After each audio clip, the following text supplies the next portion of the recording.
Hei, olen Lum. Olen 32-vuotias. Olen kotoisin Jamarista, mutta muutin Suomeen 2 vuotta sitten.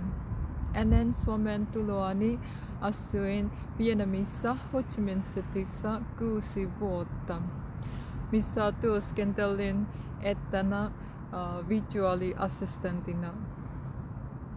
Muutin Suomeen opiskelemaan puhtaus- ja kiinteistöalan Riverien. Valitsin tämän alan, koska haluaisin oppia ammattimaisia sivutaitoja ja parantaa suomen kielen taitoani. Nämä ovat välttämättömiä asioita, jotta voi löytää hyvän työpaikan Suomesta. Olen ollut ahkera opintojeni ohessa 2 työharjoittelun ja 2 kesätyön jälkeen työskentelen laitoshuoltajana keskussairaalassa. Tämä oli tavoitteeni ja olen todella iloinen. Pidän Suomesta, koska täällä työ ja yksityiselämä on hyvässä tasapainossa. Minulle jää aika harrastuksille ja jatko-opinnoille tulevaisuudessa.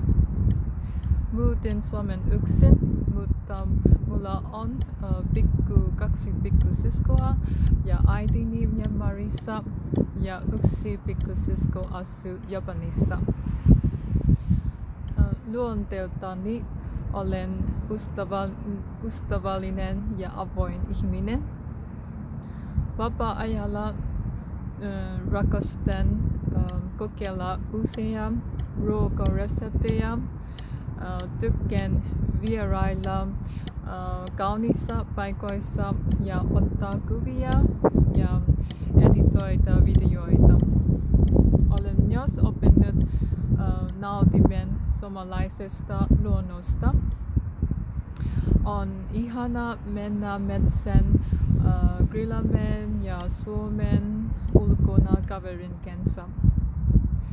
Ja tietenkin pitkän päivän jälkeen tykkään rentoutua saunassa. Kiitos, hei!